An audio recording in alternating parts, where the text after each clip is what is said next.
कहा कि विश्वगुरु बस नारा बनकर नहीं रह जाना चाहिए।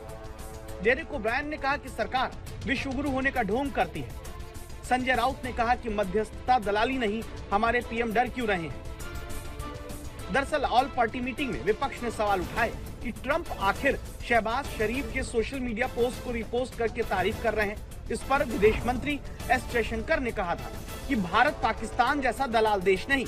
विदेश मंत्री के इस बयान का मतलब सामने आने लगा है, क्योंकि पाकिस्तान ने अमेरिका को मध्यस्थता का ऑफर तो कर दिया, ट्रंप ने बात बन जाने की उम्मीदें भी पाल ली। ट्रंप ही नहीं, चीन को भी लगने लगा कि पाकिस्तान ने अच्छी पहल की, अब जंग रुकवा देगा। लेकिन भारत में सियासी सवाल थमते नहीं हैं।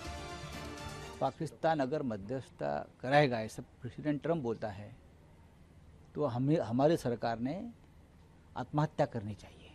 क्या ईरान जंग में पाकिस्तानी मध्यस्थता से भारत का रुतबा क्या कम हुआ है? क्योंकि पाकिस्तान ने जब से दावे करना शुरू कर दिया कि इतना बड़ा युद्ध, एक तरीके से तीसरा महाविश्व युद्ध कहीं ना हो जाए, उसमें पाकिस्तान मध्यस्थता करेगा और इस युद्ध से पूरे विश्व को बचाएगा, तो क्या उससे भारत का रुतबा कम हुआ है?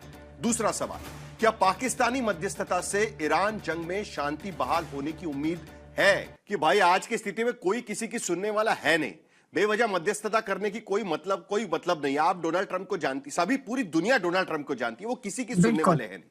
ओमान नहीं कर पाया, कहां कौन कर पाएगा? उससे अच्छा बेटर है कि हम सबसे दूर खड़े रहे और अपनी भूमिका निभाते रहे, ये कहने की कोशिश कर। साहिल जी, ईरान की ताकत को कम आंकने का काम इजराइल अमेरिका ने किया है।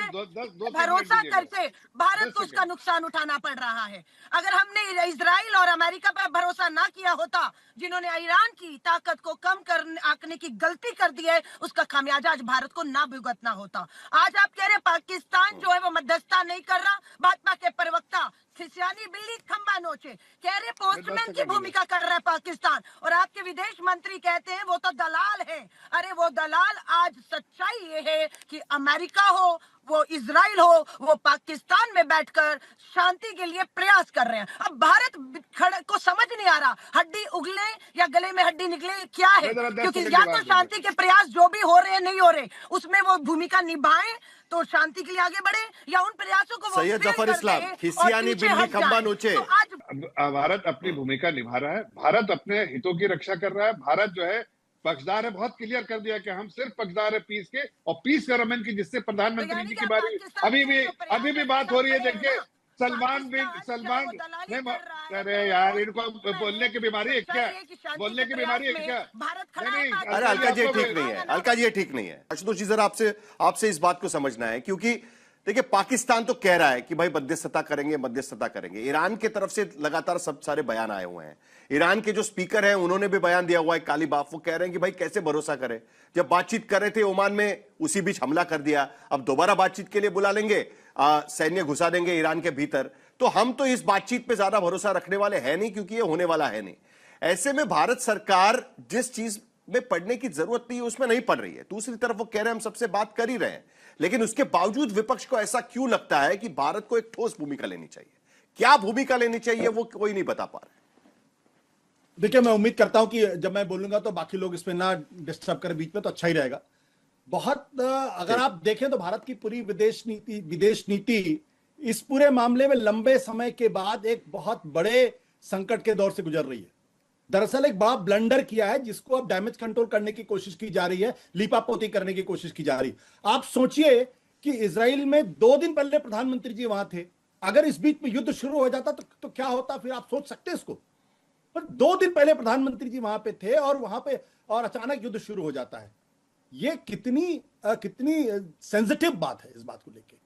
तो भारत ने जिस तरीके से मोदी सरकार ने अपने आप को पूरी तरीके से अमेरिका और इजराइल के खाते में डाल लिया, यह चिंता का विषय है, और इसलिए भारत की भूमिका इस पूरे युद्ध के दौरान बहुत ही सीमित हो गई है। पाकिस्तान जो अमेरिका का पिट्ठू है, पाकिस्तान जो इजराइल को रिकॉग्नाइज नहीं करता है, पाकिस्तान जिसका ईरान के साथ भी कोई बहुत अच्छे रिश्ते नहीं है, लेकिन जब ईरान पे हमला हुआ तो पाकिस्तान ने उसकी निंदा की, यानी एक तरीके से अमेरिका का पिट्ठू होने के बावजूद भी उसने अमेरिका की निंदा की।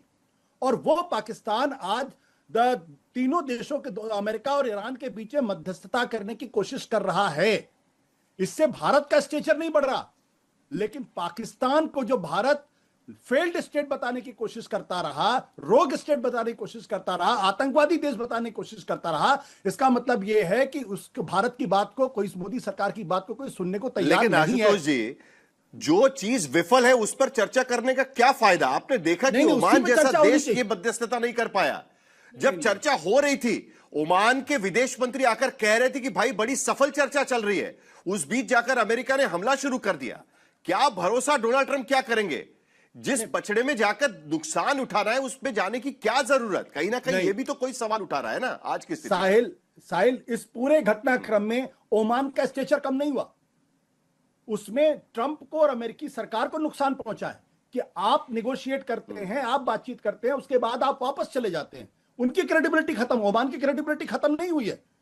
मैं जो बात कहना चाहता हूं कि भारत सरकार की जो जिस तरीके से हमने ऑपरेशन सिंदूर के बाद पूरी दुनिया में अपने अपने डेलीगेशंस भेजे और यह बताने की कोशिश की कि पाकिस्तान एक आतंकवादी देश है, जो दूसरे देशों का, भारत के यहां जो आतंकवादी हमले कराता है, हमारी बात को दुनिया क्यों मानने के लिए तैयार नहीं है? क्या इस पर मोदी सरकार कभी चर्चा करेगी, सोचेगी? क्यों क्यों क्यों आसिम मुनीर को ट्रंप अपने आप बैठा के लंच डिनर ब्रेकफास्ट कराते हैं, शहबाज शरीफ को और भारत के प्रधानमंत्री को एक साथ एक तराजू में तोलते हैं? क्या यह भारत की विदेश नीति का? चलिए, संगीत रागी इसका जवाब आपको दे देंगे, लेकिन जरा जल्दी से एक बात को बता दीजिए। अगर कोई दूसरा देश मध्यस्थता करता है, क्योंकि वो पहले से ही इस्लामिक कंट्रीज का जो ऑर्गेनाइजेशन है उसका मेंबर है, उसके जरिए अगर वो मध्यस्थता करने की कोशिश कर रहा है, उसमें भारत छोटा कैसे हो गया? भारत अपनी भूमिका पर है, अपनी तरीके से बातचीत कर रहा है। हाँ। बिल्कुल, मैंने कतई ये नहीं कहा कि भारत छोटा हो गया है।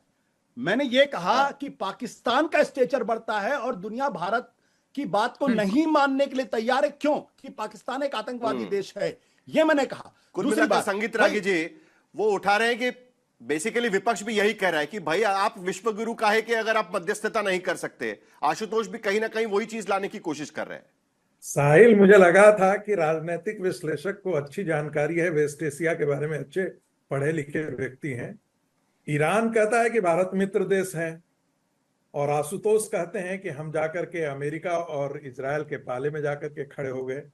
तो मुझे लगता है कि ईरान से बेहतर तरीके है कि इन्हीं से सर्टिफिकेट ले लिया जाए। ईरान कहता है कि भारत हमारा मित्र है और हमारे जहाज, उसके जहाज निकल सकते हैं, हमें कोई दिक्कत नहीं है। कांग्रेस पार्टी दरअसल चाहती है और आशुतोष जैसे लोग चाहते हैं कि भारत कहीं पर जाकर के किसी के साथ खड़ा हो जाए, ईरान के साथ खड़ा हो जाए। बिल्कुल खड़ा होने की जरूरत नहीं है। मैं मानता हूं कि शशि थरूर, प्लीज धैर्य रखिए, धैर्य रखिए, धैर्य रखिए, आराम कीजिए, आराम कीजिए, हम बात कर रहे हैं। शशि थरूर मुझे लगता है कि राहुल गांधी से बेहतर समझ में आते हैं। राहुल गांधी हार्वर्ड से पढ़ करके नहीं आए और शशि थरूर की समझ जो है वो आशुतोष से भी बेहतर है। कांग्रेस पार्टी के अंदर प्रवक्ता के तौर पर आशुतोष चले भी जाते, तो मैं तब भी मानता कि शशि थरूर को उनकी समझ बेहतर है फॉरेन पॉलिसी को लेकर के। शशि थरूर ने बहुत साफ कहा कि कोई ग्रैंड स्टैंडिंग की जरूरत नहीं है। देखिए, तीन है, एक हमारा सबसे बड़ा व्यापारी है, दूसरा इजराइल का बयान नहीं सुना आपने? बड़ा मित्र है। सुन लीजिए साहिल, इजराइल हमारा सबसे बड़ा मित्र है। ईरान मित्रवत रहा है, लेकिन ऑपरेशन सिंदूर के समय उसकी क्या स्थिति थी, 1965 में क्या थी, 1971 में क्या थी? हमको अपने खांचे में, उसके खांचे में जाने की कोई आवश्यकता नहीं है। और रही बात, रसिया मध्यस्थता नहीं कर रहा है तो क्या उसका कद छोटा हो गया? चाइना मध्यस्थता नहीं कर रहा है तो उसका कद छोटा हो गया? ब्राजील नहीं कर रहा है, फ्रांस नहीं कर रहा है, ब्रिटेन नहीं कर रहा है, जर्मनी नहीं कर रहा है, ये सारे लोगों का कद छोटा हो गया। और स्पेन क्यों कर रहा है? स्पेन इसलिए कर रहा है क्योंकि स्पेन के अंदर एक फ्रेजाइल कोएलिशन गवर्नमेंट है, जहां पर उसे रीजनल पार्टी पर डिपेंड कर रहा है। स्पेन के अंदर 25 लाख मुस्लिम आबादी है। स्पेन इस बात से डरता है 6% आबादी से कि उसके अंदर धूम धड़ाके, 25 लाख आबादी के वजह से अगर स्पेन ये भूमिका ले रहा है तो ऐसे में भारत के भीतर 17 करोड़ से ज्यादा मुसलमान हैं। राहुल गांधी को विदेश हर किसी, सिर्फ मुस्लिम आबादी होने की वजह से अगर कोई राष्ट्र इस बारे में भूमिका लेने की कोशिश कर रहा है तो ये तो बड़े आश्चर्य की बात है। आशुतोष जवाब दीजिए। चलिए, देखिए, मैं जवाब दे रहा हूं। मैंने संगीत के समय बीच में नहीं बोला। मैं इस बात पे बहुत फर्म हूं कि भारतीय जनता पार्टी में चूंकि पढ़े लिखे लोगों की कमी है, इसलिए उनको बार बार शशि थरूर की जरूरत पड़ती है। आपने देखा ऑपरेशन सिंदूर के बाद, ऑपरेशन सिंदूर के बाद शशि थरूर को लेके दिखा रहे थे। भाई पढ़े लिखे लोग होते, विदेश नीति को समझने वाले लोग होते तो जरूर उनका नाम लेते। अरे आप कांग्रेस के नेता का नाम क्यों लेते हैं? आप सरदार पटेल का नाम लेते हैं, आप कांग्रेस के नेता का नाम क्यों? अरे अपने नेता, अपनी पार्टी के नाम लीजिए ना, अपनी पार्टी के लोगों का नाम लीजिए। एक राष्ट्र से द्रोह इनको शांत करा दिए साहिल, राहुल गांधी को का शांत खेमा, करिए, है जिसका ना? प्रतिनिधित्व तो ये- अरे संगीत रागी जी सुन लीजिए ना, देखिए ऐसा है संगीत रागी जी, भाई जो भी हो जाए, आशुतोष ने आपकी बात बड़ी शांति से सुनी है, आप जरा प्लीज उनकी बात थोड़ी शांति से सुन लीजिएगा, आपको भी जवाब देने में आसानी हो जाए। चलिए मैं ये कहता हूं कि पढ़े लिखे लोग अगर होते तो शशि थरूर की जरूरत नहीं पड़ती। खैर छोड़ दीजिए इसको, मैं इस बारे में बात ही नहीं करता हूं। सवाल क्या है? असली सवाल इस बात को लेकर यह कि नॉर्वे जैसा देश जिसने कहा कि जब तक युद्ध होता रहेगा हमारी कंपनी अमेरिका को किसी तरीके का आर्मामेंट की सप्लाई नहीं करेंगी, यह नॉर्वे जैसा देश कर रहा है। ये भारत की जो स्टैंडिंग अंतरराष्ट्रीय स्तर पर थी वो एक मॉरल लीडर की थी, एक स्पिरिचुअल लीडर की थी, जो हमारी पहचान है। हम सच को सच कहने की हिम्मत करते तो गलत। इसीलिए जब कोरियन वार हुआ तो भारत ने निगोशिएट किया था, भारत ने मीडिएशन किया था और सक्सेसफुली निगोशिएट किया था, भारत को कांटेक्ट किया। आज इस युद्ध के दौरान हम कहां हैं? क्योंकि हमने अपने सारे अंडे इजराइल के बॉक्स में डाल दिए हैं और बीजेपी का एक ऑब्सेशन है, मोसाद इजराइल ऑब्सेशन है। 90 लाख का देश 140 करोड़ की आबादी वाले देश को डिक्टेट करेगा और हम उसको सुनेंगे। उसका एब्स्टीन जो है, उसका एब्स्टीन से आप जवाब दीजिए। लेकिन जरा शशि थरूर को, मैं आज के शशि थरूर को कोट करता हूं, जो आप कोट कर रहे थे वो कुछ दिन पहले का ट्वीट था। आज का कोट मैं एक बार कर दूं, आप उसके साथ ही जवाब दे दीजिएगा। आज शशि थरूर कह रहे हैं कि विश्व गुरु बस नारा बनकर नहीं रह जाना चाहिए। आज रूस से आप कह रहे हैं हम तेल लेंगे, रूस ने कह दिया तेल नहीं देंगे। अब अपनी हमारी समस्याएं बढ़ने वाली है, उसके ऊपर प्रधानमंत्री जी का क्या विचार है ये हमें पता होना चाहिए। बेंगलुरु के विजुअल्स भी दिखा रहे हैं, ऑटो की लंबी लाइन स्क्रीन पर देख रहे हैं सीएनजी के लिए। उसी ऑल पार्टी मीटिंग में कहा कि हम दलाल नहीं। अलका जी एक सेकंड प्लीज। उसी ऑल पार्टी मीटिंग के भीतर जयशंकर कह चुके कि हम तो दलाल नेशन नहीं है। ठीक है, हम दलाल नेशन नहीं है, मान लेता हूं मैं, लेकिन कहीं ना कहीं तो सदन के भीतर ये सवाल उठेंगे ना कि हमारा गैस महंगा नहीं होगा, क्या पेट्रोल डीजल महंगा नहीं होगा, ये युद्ध थमने को लेकर क्या बातचीत चल रही है, ये सारे सवाल तो कहीं ना कहीं उठेंगे ना।